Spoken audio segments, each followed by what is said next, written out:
Hallo zusammen und willkommen zurück bei «Hören mal». Alter, ich freue mich so auf die Folge. Ich weiss nicht, amigs habe ich das Gefühl, dass, wenn ich sage, ist so ein bisschen irrelevant, beziehungsweise juckt nicht alle. Aber das Gefühl, das Thema von heute, Alter, das juckt einfach jeden. Und die Person, die sagt, es juckt sie nicht, lügt einfach, weil wir sind einfach soziale Wesen und wir wollen irgendwie gut auf andere Menschen wirken. Und ja, ihr wisst um was es geht, weil ihr habt den Titel wahrscheinlich gelesen. Aber es geht darum, wie man hot wirkt auf andere Menschen. Und ich glaube, das ist irgendwie vielen gar nicht bewusst. Und die Leute überlegen sich, Leute sind einfach so, «Hä, ich bin einfach nicht hot» oder «Oh, ich bin hure hot». Und dann hast du so, seit du 12 bist, einfach deine Grundeinstellung zu dir selber. Und entweder bist du hot oder bist nicht hot und du kannst nichts daran ändern und du bist halt einfach nicht hot oder so. Das stimmt einfach alles nicht, Alter. Das ist ein verdammter Mythos. Darum, ich bringe euch heute bei, wie man hot wirkt. Nicht, dass ich von mir selber behaupten würde, dass ich jetzt die hotteste Person auf der Welt bin oder hure hot auf andere Leute wirke. Aber ich kann andere hotte Leute identifizieren. Das kann ich gut, weil meine Lieblingsbeschäftigung ist Menschen beobachten. Darum, eben, seht das nicht alles einbildet, seht das nicht alles irgendwie so, hört mir einfach gut zu. Ihr werdet es dann schon checken. Zum Live-Update, wer mit Video schaut, denkt sich vielleicht, oder vielleicht auch nicht, vielleicht sieht man es gar nicht, ich sehe gar nicht so weit, ich habe keine Linse, denn ich weiß nicht, wie ich auf der Kamera aussehe.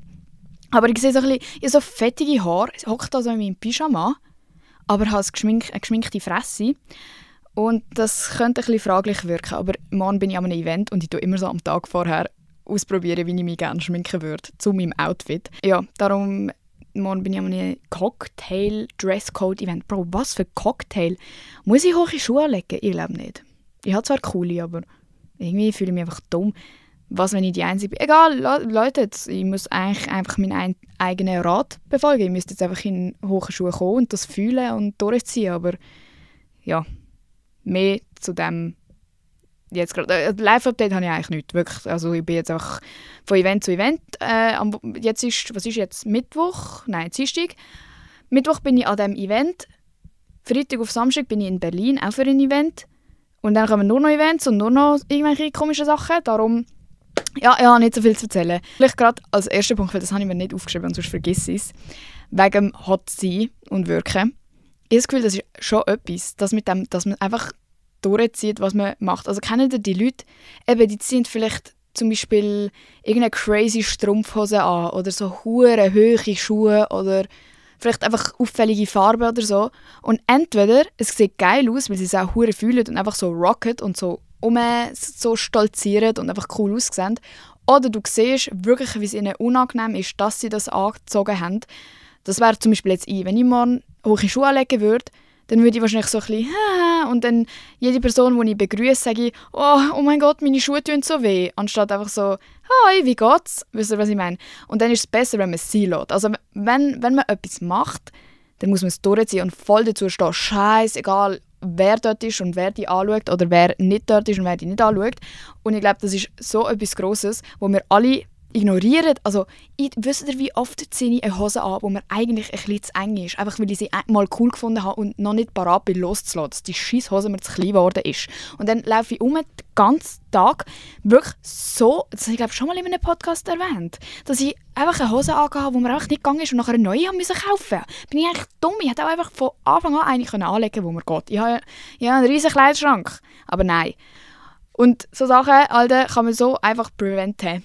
Sorry, es gibt wieder ganz viele Anglizismen. Ich habe es aufgegeben mit nur Schweizerdeutsch reden. Ich bin Gen Z, ich muss. Nein, aber was ich eigentlich zuerst als allerersten Disclaimer erwähnen wollte, ist, dass es beim Hot-Wirken nicht darum geht, dass man konventionell schön ist. Also du musst nicht dem Standard entsprechen und irgendwie 90, 60, 90 perfektes Modelgesicht, schöne, wunderschöne lange Beine, schöne Haare, symmetrisches Gesicht. Nein, du brauchst das alles nicht zum Hotwork, kennen ihr nicht die Leute. Aber ihr denkt jetzt so, was reden die?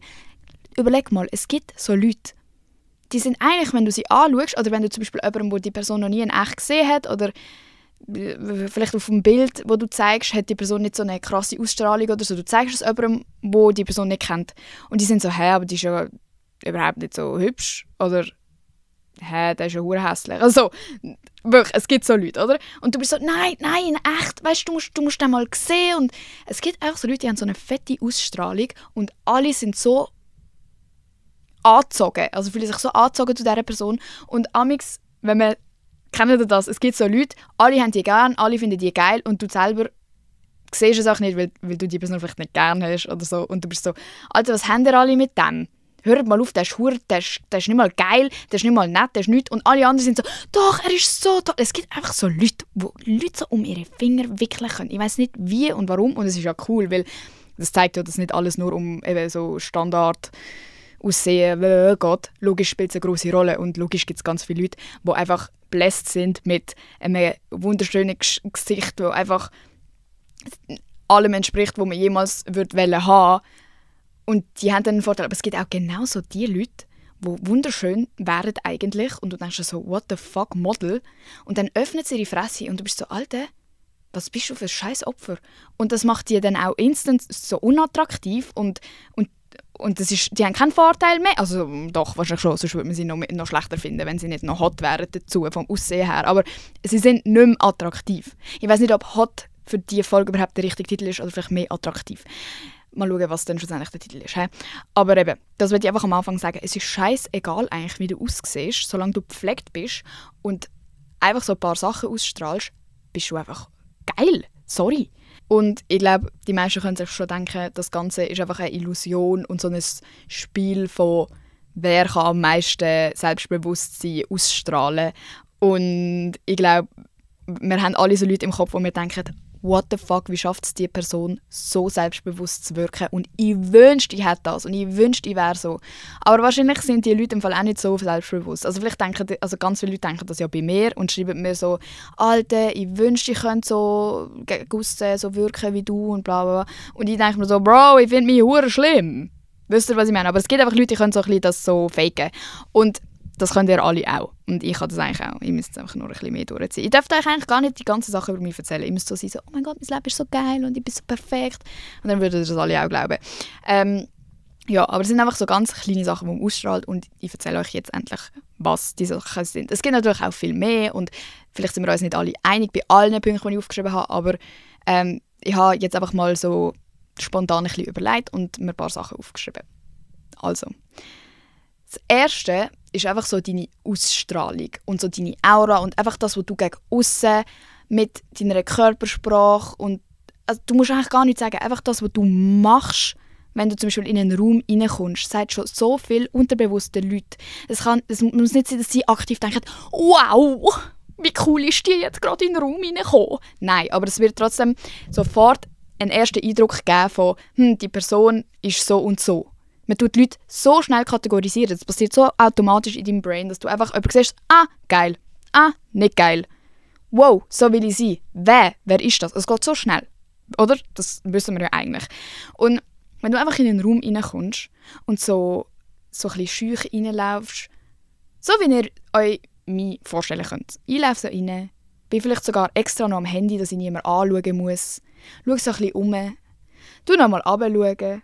Geh nochmal ans Handy, du fake irgendjemandem schreiben und warte, bis mich jemand anspricht. Und dann kann es sein, dass ich vielleicht langsam anfange zu reden und so, haha, ja, hoi.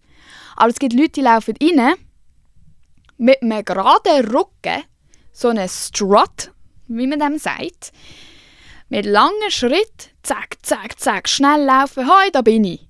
Lächeln, präsent sein, die schauen alle an im Raum, so quasi, haben keine Angst vor dieser Konfrontation und sind so, ja, da bin ich, jetzt bin ich da, schaut mich alle an. Nicht so auf Bluffer und nicht auf Attention Seeking, aber einfach so, ihre Präsenz ist automatisch für alle so klar. Also jeder weiß, oh, jetzt ist die reingekommen, weil es ist so anders, als wenn die meisten Leute reinkommen. Die meisten Leute kommen ja eher so ein bisschen unsicher und wollen unsichtbar sein. Und es gibt einfach Leute, die haben keine Angst davor, sichtbar zu sein. Und das ist dann so ein krasser Unterschied, dass man instant so denkt, oh mein Gott, hure selbstbewusst, hure Queen oder King, so geil sich, oder?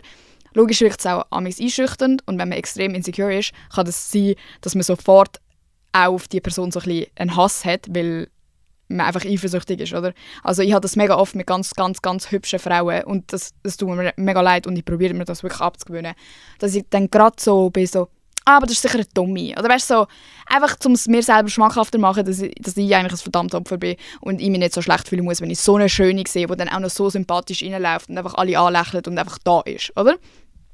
Es gibt einfach so Leute. Und auch, was etwas Kleines ist, wenn du in einer Gruppe bist, ich bin immer so, dann lauf du vor. Nein, du gehst jetzt zuerst rein. Lauf. Und dann gibt es die Person, die einfach vorausläuft. Bro, die Person, die vorausläuft, hat schon so einen Jackpot, Alter. Das ist instant so, wow. Und das ist dann auch die Person, die angeschaut wird, oder? Und die Person wird zwar angeschaut und die Person weiss es doch auch ganz genau, aber es strahlt sofort aus, ja, ihr könnt mich alle anschauen, ihr könnt mich auch von mir aus alle judgen, aber es juckt mich nicht. Und das ist so geil. Und dann, was auch, eben so Körpersprache, einfach, dass man einen geraden Rücken hat, dass man so ein bisschen das Kinn aufnimmt, dass man nicht runterschaut, dass man auch eben so präsent ist, nicht am Handy sein, nicht irgendwo random anstarren, wo gar nichts ist, nicht so ein bisschen so passiv, irgendwie, du bist einfach so eine Blume an der Wand und niemand schaut dich an. Nein, du bist da, um mit den Leuten zu sein, oder keine Ahnung, das geht natürlich jetzt nicht in jedem Setting. Im Zug, bitte, Alter, sei am Handy. Starr nicht die Leute an und sag, «Oh, da bin ich!» Aber ich glaube, wir wissen, es gibt verschiedene Kontexte und es kann nicht überall gleich sein.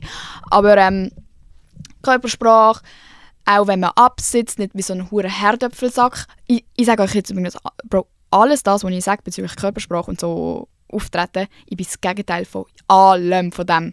Ich laufe wie ein Herdöpfelsack. Darum fällt es mir auch so fest auf, wenn andere Leute das nicht machen und bin so, wow, so cool. Genau. Und dann, wenn man im Gespräch ist, egal mit wem, sei das mit fremden Leuten, sei das mit Leuten, die du impressen musst, sei das so im Arbeitskontext oder nur mit deinen Kollegen oder vielleicht, wenn sich auch gerade zwei Friendgroups so vermischen. Ich glaube, das ist so die häufige Situation bei mir, wo ich mega gestresst bin und so nicht weiss, was machen und das Gefühl habe, oh mein Gott, alle finden mich scheiße. Und dann so Leute sehen, wo ich denke, oh, wie kann die das? Die ist so confident, oh, die ist so cool.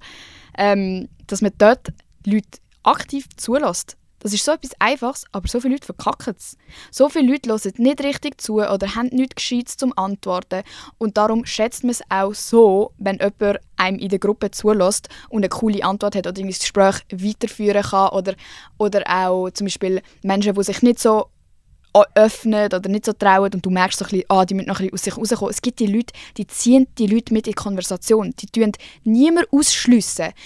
Und die tun einfach so, hey, und du, was hast eigentlich du gemacht am Wochenende zum Beispiel? Und instant ist der Vibe so viel besser und alle fühlen sich irgendwie ein bisschen wohler, wenn die Person rum ist. Und das möchte ich so hart betonen, weil ich glaube, oft denkt man so, hot und selbstbewusst. Dann stellt man sich so jemand vor, wie auf dem Catwalk. Oh, die Goku läuft rein, sorry. Man hört es sicher. Wie auf dem Catwalk mit so einem Resting Bitch Face. So, Tag, ja, was willst du, wer bist du? Ja, das ist auch eine Form von irgendwie so, logisch, die Leute haben auch eine Präsenz und so, aber das meine ich nicht. Ich glaube nicht, dass das unbedingt so hot wirkt. Also im Vergleich zu jemandem, der einfach mega freundlich ist und alle mit einbezieht und so, haben die einen fixen Nachteil. Niemand will mit jemandem reden oder fühlt sich wohl in der Gegenwart. Gegenwart? Bro, ich habe kein Deutsch mehr, seit ich nicht mehr in der Schule bin. In der Gegenwart von... Gegenwart? Das ist ein Wort? Wieso fühlt es sich so komisch an? In der Gegenwart...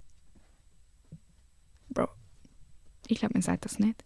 In der Gegenwart, in der Präsenz von dieser Person, oder? Und das Ziel vom Hot-Wirken ist immer, dass sich Leute wohlfühlen in deiner Präsenz. Auch wenn das so ein bisschen blöd ist und es ist so People-Pleasing und ja, aber hallo, wir wollen jetzt da heute einfach wissen, wie man Hot wirkt. Das ist mir scheißegal, ob es gut oder schlecht ist. Eben, so, du tust Leute aktiv mit einbeziehen, du bist präsent, du hast immer etwas Cooles zu sagen, weil die Leute sind attracted zu dem. Weil du willst nicht mit jemandem reden, der dir keine Antwort gibt und der dich unwohl fühlen lässt, wo du dich nachher selber so bezweifeln musst, so, habe ich jetzt etwas Blödes gesagt? Nein, wir wollen mit Leuten sein und reden, wo du nachher denkst, hure cooles Gespräch gewesen. Ich freue mich schon, bis ich die Person nächstes Mal sehe. Und es ist wirklich nicht so schwierig, die Person zu werden.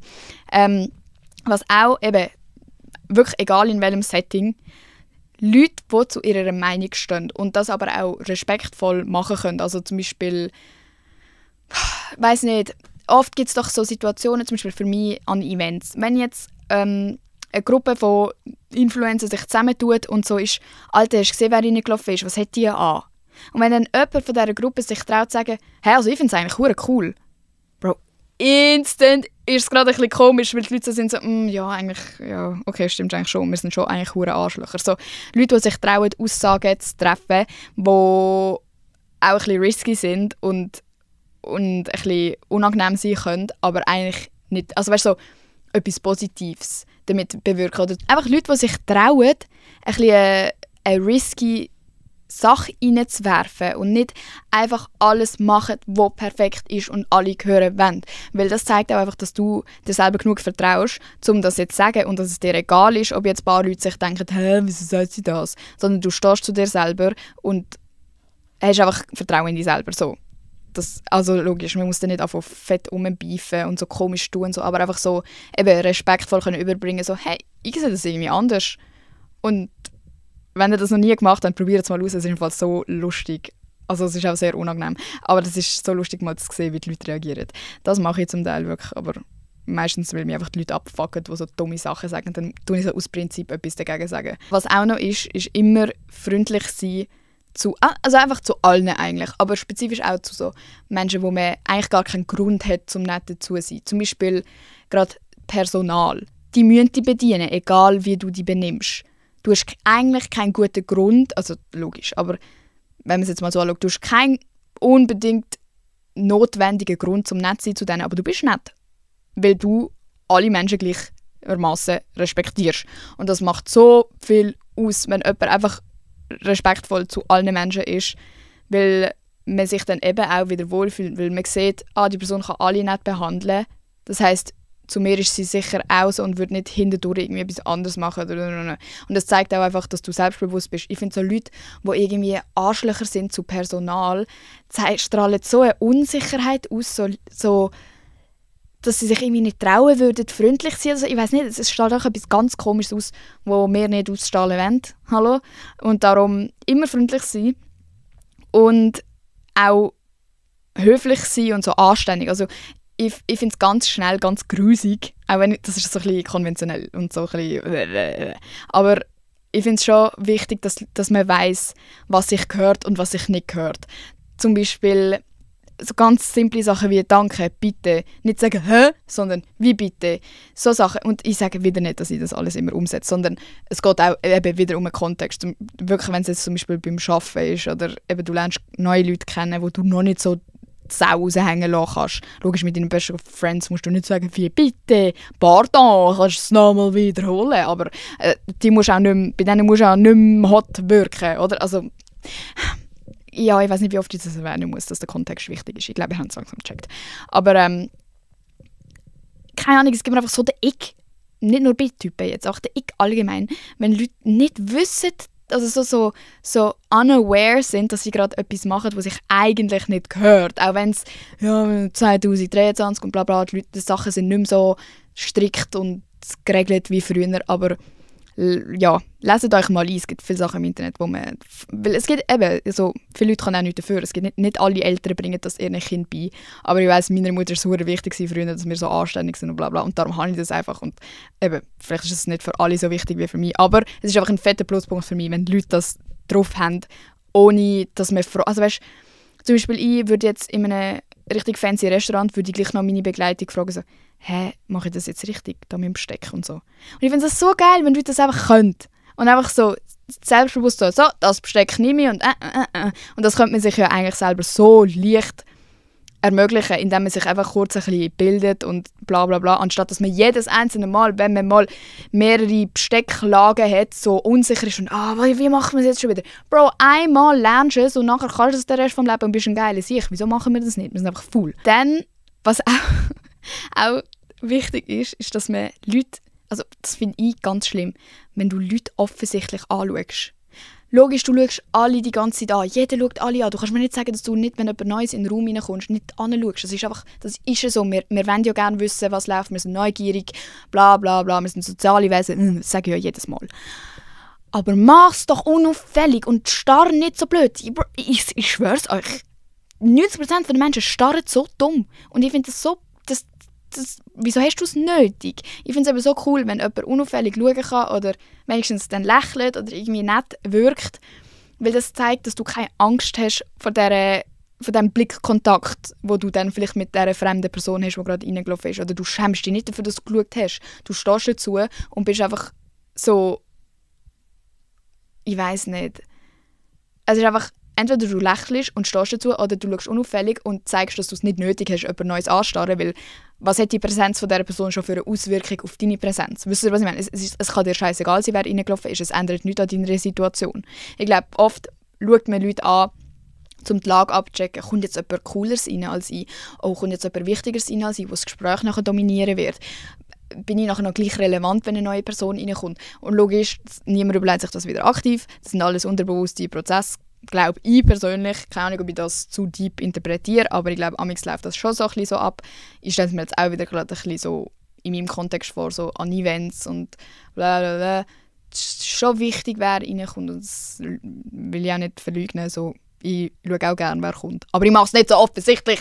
Das ist peinlich. Hört auf, Leute anstarren. Bitte. Und, was auch wichtig ist, tut nicht mit eurem Gesicht, mit eurem Blick judgen. Du kannst gerne innerlich denken, what the fuck hat der angelegt, aber mach es nicht mit dem Gesicht.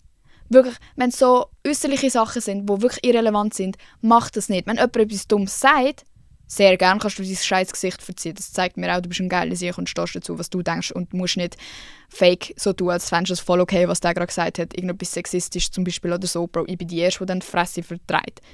Und dann müsst ihr mal schauen, wenn ihr die erste Person sind, die euch traut, so etwas zu machen. Alle anderen werden es auch machen.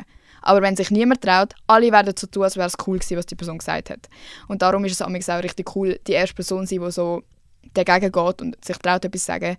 Weil du siehst dann, Bro, alle anderen haben es eigentlich auch so gedacht und du bist nicht allein damit, dass du findest, das war gerade komisch gewesen, zum Beispiel oder so. Aber so, dass jemand läuft rein und alle schauen einander so an. Und, Bro, das schreit nach Unsicherheit und ist einfach nicht geil. Und ich muss mir das selber noch ein bisschen angewöhnen. Eben genau, wenn ein mega, mega hübsches Mädchen reinkommt und ich mich unsicher fühle durch ihre Präsenz, muss ich richtig aufpassen, dass ich selber nicht zu so einem Arschloch werde. Weil das ist einfach grusig und ich will nicht so sein, aber irgendwie ist mir das einfach so beigebracht worden, ich muss mir das jetzt entlernen. Und das ist nicht Spott für das. Also ihr könnt das alle auch. Und ich weiss, wahrscheinlich die meisten von uns sind so ein bisschen so, oh mein Gott, die ist zu hübsch, fuck. Aber man kann auch einfach das Gegenteil machen und Kompliment verteilen. Alter, das ist das Selbstsicherste, was man machen kann. Zu jemandem hingehen und Eier haben, um zu sagen, wow, du bist verdammt schön. Und nicht so auf eine komische Art.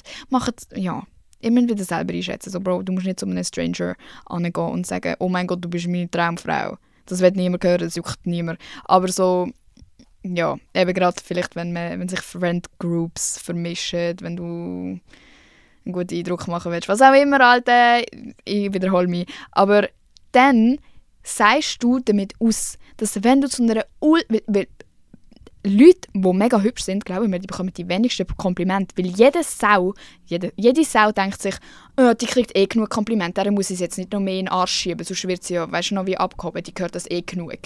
Niemand, der konventionell hübsch ist, und ich tue mich da jetzt selber mit einbeziehen, weil, ja, man kann sagen, was man will, aber ich habe halt sonst recht 0815 aussehen, oder? Niemand traut sich mir überhaupt das sagen, weil alle gerade so sind so, und ich habe oft mit Leuten schon über das geredet, die am Anfang das von mir gedacht haben und dann, wo sie mich gerne bekommen haben, mir das so offenbart haben, dass sie das so gedacht haben. Darum, ich greife das nicht so aus der Luft aus. Und das tönt auch jetzt sehr abgehoben, aber ich will es wirklich objektiv sagen und ja, es tönt komisch. Und ich weiss, mir hat auch schon mal eine geschrieben, die den Podcast hört, dass sie mich am Anfang richtig gehasst hat, weil ich mal in einer Folge gesagt habe, dass ich als hübsches Kind aufgewachsen bin und das so von mir selber auch behaupten konnte, dass ich halt hübsch war. So. Und dann hat sie aber später, also hat sie gesagt, ja, sie hat dann später aber auch gemerkt, dass sie einfach das irgendwie nicht hat können verkraften und so, dass jemand das einfach so würde sagen und sie jetzt so denkt, einbilden und so, aber dass es halt, ja, eigentlich besser ist, wenn ich auch dazu stand. Und ich finde das so dumm, wenn so hübsche Leute sagen, so, ja, also, weißt du, ich bin ja nicht so hübsch und so. Bro, ich sage jetzt auch nicht, ich bin die hübscheste von der Welt, aber ich bin auf jeden Fall nicht hässlich. Oder beziehungsweise ich werde nicht als hässlich wahrgenommen im breiten Ding von der Gesellschaft. So. Und eben so oft wird diesen Leuten kein Kompliment gemacht, weil man so denkt, jetzt muss ich es denen nicht noch sagen. Aber es ist so, Alter, ich müsste es ja eigentlich auch machen bei denen, die ich dann anschaue und denke, wieso ist die so hübsch? Alter, wenn ich dann einfach angehen würde und so, wow, du hast so ein schönes Kleid an, von wo ist das? Du bist mir so auffallend, du bist so hübsch. Das zeigt, dass du dich nicht beeinflussen lässt von ihrer Schönheit. Und das zeigt, dass dir bewusst ist, dass nur weil sie hübsch ist, du nicht weniger hübsch bist. Und das ist auch so etwas Cooles, wo wahrscheinlich die meisten von uns noch nicht beherrschen. inklusive mir. Ich finde das wirklich etwas mega, mega Schwieriges, wie man auch jetzt, glaube durch die ganze Folge schon gehört hat. Aber eben, es zeigt einfach, dass du dich nicht einschüchtern lässt von dem und dass du anerkennst, dass andere Leute auch hübsch sein können, aber du selber darum nicht ein Arschloch werden musst, sondern dass du einfach eine coole Sau bist. Weißt du, was ich meine? Darum, immer so kurz ein Kompliment. Es tut dir nicht weh, ein Kompliment verteilen. Und dafür macht es jemand anderem so eine Freude. Und andere Leute fangen dann übrigens instant auch an, mehr Kompliment verteilen. Also wirklich, wenn jemand so sagt, oder kennt ihr das nicht, du sagst so, oh, das T-Shirt ist mega cool. Plötzlich die andere Person, ja, und ich habe bei dir eben von Anfang an eigentlich schon gedacht, deine Hose ist cool. Und dann denkst du nachher so, wieso hast du es nicht gesagt? Du kleine dumme Sau, wieso hast du es mir nicht gesagt? Wieso kannst du es erst sagen, wenn ich es sage? Aber ist ja nett, hä? Du musst es nicht overthinken. Dann, was ein riesiger Punkt ist gute Hygiene haben. Und ich glaube, das ist jetzt wie zu gross für diese Folge. Also let me know, wenn ihr gerne eine Folge zu dem mal haben würdet, so, was alles dazugehört, was man vielleicht amigs nicht beachtet, wie man so, das ist ja low-key so der Inbegriff von Clean Girl Aesthetic, aber ich meine es nicht auf die Art, ich meine es mehr so allgemein und auch vor allem auf Männer bezogen. Einfach alle. So Grundhygiene muss bestehen. Und es gibt so Menschen, wie zum Beispiel jetzt ich nehme jetzt an meinen Podcast mit fettigen Haaren auf. Das ist eigentlich ein No-Go für das Szenario. Es gibt Leute, du siehst die nie mit dreckigen Haaren, du siehst die nie mit abgebrochenen Fingernägeln, du siehst die nie mit verketschten Fingernägeln. Sorry, falls ich Fingernägel ketsche, das ist nicht grusig, aber das ist jetzt auch nur ein Beispiel. Es gibt Leute, die haben nie Mundgeruch, es gibt Leute, die haben nie einen fucking Böck aus der Schnorre und die wirken einfach wie so Aliens und Superhumans, weil sie das einfach immer im Griff haben. Und ja, das hat jetzt auch irgendwie so einen unerreichbaren Standard. Logisch, wir können nicht alle immer so perfekt wirken, aber ja, vielleicht hat man sich die perfekte Hygiene für die wichtigen Events auf, dass jeder einfach, wo die immer dort sieht, denkt, oh mein Gott, wie kann die immer so sauber sein? Wie kann die immer so geil schmecken und so. Ja, let me know, wenn ihr mehr zu dem hören wollt. Und, was auch ein Punkt ist, Bro, wissen, wenn man die Fresse haben sollte. Das ist etwas, das kann ich überhaupt nicht. Und ich sehe so oft Menschen, die das so gut können, die einfach sich zurückziehen, wenn sie wissen, so, zum Beispiel, es bringt nichts in einer Diskussion, die dann einfach sagen, hey, ja, okay. Und eigentlich denken sie sich innerlich fix, oh, ich könnte die Diskussion gewinnen, aber sie haben es nicht nötig. Es juckt sie nicht. Sie merken, es hat keinen Wert und diskutieren nicht weiter, weil sie sich zu schade sind für das. Und ich bin so jemand, ich würde bis zu meinem Tod weiter diskutieren, bis ich Recht habe, weil ich weiss, ich habe Recht. Und das ist eigentlich verdammt schlecht, das ist verdammt dumm. Das ist einfach so Unsicherheit des Todes, weil wieso habe ich es nötig, jemand anderes von meiner Meinung zu überzeugen, wo es nicht wert ist. Einfach, um mich selber besser zu fühlen oder um nicht dumm dastehen. Das ist dumm. Und auch so, wenn man weiss, wenn man Fresse haben muss, zeigt man halt auch, dass man anderen den Platz lässt, um ihre Meinung äußern zu reden. Und nicht, dass du den ganzen Platz brauchst und du redest jetzt den ganzen Abend und du bist der Mittelpunkt. So, es gibt ja eben beide Extreme. So, du redest gar nichts, das ist nicht gut, und du redest zu viel, das ist auch nicht gut. Und einfach so wissen, dass man auch nicht an Relevanz verliert, wenn man jetzt mal 5 Minuten die Fresse hat und jemand anderem zulässt, zeigt ja auch, dass du selbstsicher genug bist, dass du es nicht nötig hast, die ganze Zeit ja, und was könnte ich noch erzählen? Und dann spürst du so deinen ganzen Gossip von den letzten 3 Jahren, obwohl du eigentlich gar nichts hättest erzählen wollen. Ich glaube, das sind so Situationen, wo auch mega viel Oversharing passiert, wo man so eben Sachen sagt, die man eigentlich nachher bereut, weil man so seine eigenen Informationen als Lückenfüller braucht, weil man so nervös wird, wenn mal kurz still ist. Es ist im Fall auch okay, wenn mal kurz in einer sozialen Situation Ruhe ist. Das ist nicht schlimm. Lernt Ruhe zu akzeptieren und nicht so wie ein Wasserfall. Oh, ja, das ist okay. Es kann auch jemand anderes Lücken füllen. Nicht du bist zuständig, um alle zufriedenstellen in dieser Situation. Im Begrüssen die Initiative ergreifen. Das ist etwas, was ich so cool finde. Kennt ihr das, man lernt so jemanden kennen, wo man noch nicht so weiss, gibt man denen jetzt die Hand oder umarmt man sich oder winkt man oder was macht man? Wenn die Person einfach die packt und entweder eben dann einfach sich für etwas entscheidet, aber die Person entscheidet, das ist so cool. Ich wünschte, ich wäre so jemand. Ich bin so, wie machen wir das? Bro, heb die Fresse, mach einfach. Niemand wird dich zusammenschlagen, wenn du sie umarmst, obwohl die andere Person vielleicht die Hand gegeben hat. Weil die Person hat ja die Hand nicht ausgestreckt. Das heisst, so wichtig ist es dir wohl auch nicht, um dir nur die Hand zu geben. Wisst ihr, was ich meine? Und dann, wenn es vielleicht auch awkward wird, nicht so das Komische, die dominieren lassen. So, du ignorierst einfach, dass es gerade komisch war und fragst, hey, wie geht's? Bro, das ist so cool. Alter, ich glaube, ich muss die Sachen alle selber befolgen. Ich stelle mir das gerade vor, wie cool ich sein könnte, wenn ich das alles könnte. Alter, und etwas ganz spezifisch bezüglich Pflege oder so Hygiene ist, kennt ihr so Leute, die haben immer so shiny Lippen? Die Leute, die sind superior in solchen Situationen. Bro, what the fuck? Also, wenn ihr immer Lippenpflege drauf habt, sind ihr sicher schon mal gut dran. Das ist eigentlich so eine Side-Note. Ich finde das richtig gut. Was auch etwas ist, vielleicht, ja, das ist auch mehr so Friend-Group-mäßig oder so Umkreis, Leute, die so vom Hören kennen, die werden die sicher cooler finden. Oder hotter oder so. Wow, die ist untouchable und wow, die ist so hot. Und wenn du nicht alle in deinen Space reinlässt. Weil es gibt ja so Leute, die sind mit allen befreundet, die wissen alles von allen und alle wissen alles von ihnen und das juckt sie auch nicht und das ist wirklich auch irgendwie cool, weil es ist nicht so, wieso hast du das wieder erzählt, sondern das juckt dich einfach nicht und das ist auch eine Art von cool sein, aber noch viel cooler oder irgendwie selbstbewusster wirkt es, wenn du es nicht nötig hast, 100 Millionen Kollegen zu haben, wenn du deinen Kreis klein behaltest und nicht alle Infos von dir haben. Und das ist natürlich, das bringt dir nichts, wenn du einen Kreis von 3 Leuten hast, aber die 3 Leute erzählen alles von deinem ganzen Leben weiter, sondern die 3 Leute müssen ja dann auch irgendwie gute Leute sein, die die Fresse haben. Und dann ist es halt wie so, du bist dann wie so ein Mysterium. Und das zeigt den Leuten auch einfach, dass man wie etwas machen muss, um mit dir befreundet zu sein und dass du irgendwie so, eben so ein bisschen Standards hast. Und in diesem Fall auch einen Selbstwert und weißt, was für dich gut ist und nicht einfach alles akzeptierst. Und dazu gehört auch Grenzen setzen und auch wirklich konsequent sein mit den Sachen, die du akzeptierst und nicht akzeptierst. Also ich glaube, man weiss eigentlich über ganz viele Leute, die man gar nicht so gut kennt, aber du weißt, ja, Alter, die hat schon 3 Mal mit ihrem Freund Schluss gemacht, weil er ihr fremd gegangen ist, aber jetzt sind sie irgendwie gleich noch zusammen, was ist das für eine? So, zum Beispiel. Und logisch, du hast deine Gründe, so mit ihr zusammenkommen und du denkst, du bist verliebt und bla bla bla. Aber wenn, andererseits kommen auch die Leute, die so, Bro, die hat einfach sofort Schluss gemacht, wo der fremd gegangen ist. Hure geil. So. Das ist einfach ein grosser Unterschied und die Leute werden dich so behandeln, wie sie denken, dass du es akzeptieren wirst.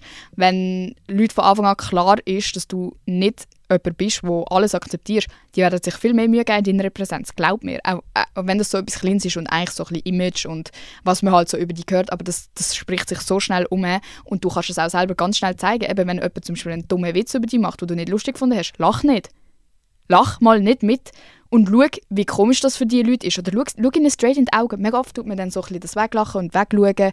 Bro, schau ihnen in die Augen und frag, ist das jetzt lustig? Also, wieso hast du das jetzt gesagt? Fühlst du jetzt irgendwie besser? Bro, es ist so ruhig nachher. Die schämen sich zu Tode für was sie gemacht haben. Weil es ist so peinlich. Und die werden es nie mehr machen, glaub mir. Die werden vielleicht hintendurch nachher umso mehr Scheiß über dich reden, weil sie insecure geworden sind. Aber wen juckt's? Oder? Also einfach, es wird dir so weniger Scheiß passieren im Leben, wenn allen eigentlich klar ist, dass du das nicht akzeptierst. Niemand wird sich überhaupt trauen, irgendwelche Games playen oder so. Logisch, es gibt immer so ein paar Ausnahmen, aber die kannst du dann einfach abblitzen lassen. Und ja, das zeigt einfach so, wow, sie hat so einen Close Circle, wie komme ich echt in den rein? Ich würde mega gerne, aber wie geht das überhaupt? So, ist einfach cool. Dann, style-technisch, du musst überhaupt nicht trendy aussehen, du musst nicht eben so jede Woche ein neues Outfit haben oder so. Aber es ist mega cool, wenn zum Beispiel du ganz viel Accessoires, wie sagt man fucking Accessoires? Weiß auch nicht. Ganz viel Accessoires hast, wo die so ein bisschen ausmachen und man sieht einfach so, du traust dich fashion-technisch auch etwas zu machen. Du kannst auch nur ein weißes T-Shirt und Jeans anlegen, aber wenn du dann zum Beispiel noch eine Sonnenbrille dazu hast, irgendwelche coole Ringe, ein cooles Armkettchen, das du selber gemacht hast, zum Beispiel, oder wo dir geschenkt wurde, es sagt einfach viel über dich selber aus und erzählt auch so ein bisschen eine Geschichte. Und ich weiss einfach, dass die Leute, die coole Accessoires haben, immer so anschauen und so denken, Alter, wie hat die das gemacht? Ich will auch das machen. Und dabei jetzt auch so 4 Ringe. Also, es wäre nicht schwierig zu erreichen, aber es ist gleich so, es fällt einem auf und man denkt instant so, die hat einen coolen Style oder so. Also auch einfach so dein eigenes Ding haben oder vielleicht sogar so deine eigenen Farben, wo die einfach so ein bisschen rausstechen lassen oder so. Das ist einfach so etwas Kleines, wo mir auch schon aufgefallen ist, dass ich dann instant denke, so, mega cool, wow, die sieht verdammt cool aus. Und was auch wieder so ein bisschen zu diesem Close Circle, nicht alle reinlassen, Grenzen setzen zählt, ist, dass man auch Grenzen von anderen Leuten respektieren kann. Also auch etwas, was mir mega schwer fällt, ist einfach mal mal akzeptieren, wenn jemand zum Beispiel sagt, hey, ja, das darf ich dir nicht erzählen. Zum Beispiel, wenn du so Gossip erfragst und jemand sagt so, ja, sie hat eigentlich gesagt, ich darf es nicht sagen, dass du dann einfach akzeptierst, die Grenze akzeptierst, die jemand gerade probiert zu etablieren. Weil wenn du weiter und weiter drückst, die meisten Leute werden es dir sagen und nachher werden sie sich schlecht fühlen und die mit diesem schlechten Gefühl verbinden. Und wer bist du, dass du so nötig hast, die Info zu haben? Wie langweilig ist dein Leben, dass du so drucken musst, um Gossip zu erfahren? Oder auch, wenn zum Beispiel, ich stelle mir wieder die Situation vor, 2 verschiedene Friendgroups oder irgendwie du lernst ein neues Pärchen kennen oder so, auch, dass du diesem Pärchen nicht zu nahe trittst. Dass du nicht irgendwie die Grenzen probierst, so ein bisschen auszutesten, wie weit kann ich gehen, bis die Freundin hässig wird, wenn ich jetzt ein bisschen mit dem Typ am Reden bin oder viele Fragen stelle. Bleib einfach ein bisschen auf Abstand oder red, wenn es eben jetzt in dieser Situation ein Pärchen ist, red mit beiden zusammen, tu beide mit einbeziehen. Die werden das so schätzen oder mindestens eine Person von beiden wird so denken, Alter, hure sympathisch gsi. Die hat es gar nicht probiert oder so, weil mega oft fühlt man sich ja angegriffen, vor allem in dieser Situation, wenn jemand Neues kommt und dann gerade so viele Fragen gestellt werden, einem Freund oder gerade irgendein Typ, der hure viele Fragen stellt, während dein Freund daneben hockt und man weiss wieso nicht was machen und man will ja auch nicht unhöflich sein und es ist einfach so viel einfacher, wenn du einfach gerade von Anfang an einfach anständig bist und einfach die Fresse hebst. So, Bro, es ist nicht deine Beziehung, die sind beide obviously vergeben. Wieso hast du es nötig, dort noch irgendwie probieren reinfunken oder so ein bisschen die aufregen und schauen, was du bezwecken kannst? So, einfach den Respekt werden dir ganz viele Leute hoch anrechnen. Und ja, einfach allgemein Grenzen verstehen und respektieren. Ja, das wirkt einfach so selbstbewusst und auch erwachsen und reif irgendwie, dass du es nicht nötig hast. Und eben so, du bist ja nicht abhängig von den Informationen, die dir Leute geben und Gossip ist nicht dein Lebenselixier. Und es ist so lustig, darüber reden und wenn es jemand dir gerade erzählt, so, ey, weißt du, was habe ich letztes Mal gehört? Logisch sagst du nicht nein, aber du musst nicht so, hat eigentlich irgendjemand noch Gossip zu erzählen? Bro, wir sind nicht mehr 12. Das ist ein Red Flag. Wir wissen alle, dass du das in jeder Lebenssituation bei jedem machst und dann beim nächsten Mal auch genau den Gossip weiterverzählst, den du jetzt gerade gehört hast. Keinen Bock auf so. Und als letzter Punkt, bildet sein. Ich glaube, das geht ein bisschen verloren, weil wir sind ja sehr privilegiert in der Schweiz. Wir haben alle eine gewisse Grundbildung genossen quasi. Es ist sehr selten, dass jemand gar nichts weiss und so, aber einfach, dass man sich auch weiterbildet allein. Nicht, dass man nur das noch weiss, was man in der 6. Klasse gelernt hat, sondern dass man Bücher liest, dass man weiss, was gerade in der Welt so ein bisschen abgeht. Und das klingt jetzt alles so ein bisschen spiesserig und komisch und dumm, aber ich komme mir manchmal so blöd vor, wenn ich lese zum Beispiel hure ungern News, weil es macht mich immer traurig und es stehen ja oft negative Sachen und so. Aber dann merke ich so, wenn so irgendwie Eltern von jemandem mit mir reden oder so und die erzählen jetzt so etwas oder fragen, ja, hast du das mitbekommen? Und ich bin so, nein. Aber ich komme mir vor wie ein 12-jähriges dummes Kind und es wirkt so dumm einfach und dumm wirken, sorry. Also das Geilste ist einfach, wenn jemand intelligent ist und informiert ist und auch eine Meinung hat und ich finde, man kann keine Meinung haben, wenn man nicht informiert ist. So zum Beispiel, keine Ahnung, so politische Sachen und so, auch ein bisschen, logisch, du musst nicht immer alles wissen, aber einfach so Leute, die Podcasts hören, auch wissen, was gerade so für Trends abgehen, dann gleich so, was in der Welt abgeht, Fun Facts raushauen, und hast du gewusst, wenn du 8 Stunden schlafst, dann das und das. Das ist einfach cool und irgendwann braucht man, also ich habe das Gefühl, wir sind jetzt lang, oder ich bin jetzt lange in einem Alter gewesen, wo für eine spannende Konversation hat Gossip gelenkt. Du hast nicht mehr an den Tisch bringen müssen. Es hat gelenkt, du redest einfach über andere Leute und dann war es ein geiler Tag und tschüss. Und mittlerweile lenkt das einfach nicht mehr. Man braucht wie neue Inputs, spannende Sachen und du kannst nicht immer über das Gleiche reden. Und darum ist es cool, wenn du immer wieder neue Infos hast, um auch teilen mit den Leuten und um zu zeigen, du bist informiert und du bist cool und du bist gebildet. Und ja, das ist einfach etwas, was ich euch gerne ans Herz legen würde, weil das ist auch etwas Cooles, was man allein machen kann als Beschäftigung und sich so ein bisschen zum Ziel setzen kann. Und vielleicht ist es auch ein bisschen die falsche Motivation, um so, ja, dass ich cool wirke in sozialen Situationen. Logisch nicht, aber glauben mir, es wird euch eine andere Art von Selbstbewusstsein bringen, dass ihr von euch selber wisst, ich bin nicht komplett verloren, wenn mich jemand fragt, hey, hast du das eigentlich mitbekommen? Es ist einfach cool für sich selber und eben, das ist auch so ein bisschen eine Aktivität, die man selber machen kann. Scheißegal, was die Motivation dahinter ist, hauptsächlich man ist ein bisschen informiert.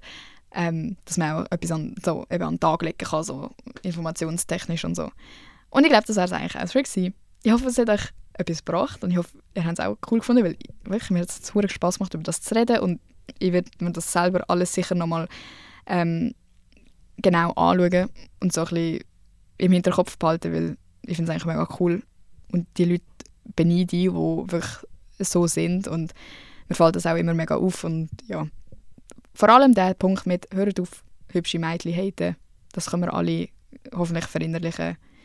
Oder hübsche Dudes von mir aus, aber hübsche Männer jucken mich irgendwie nicht.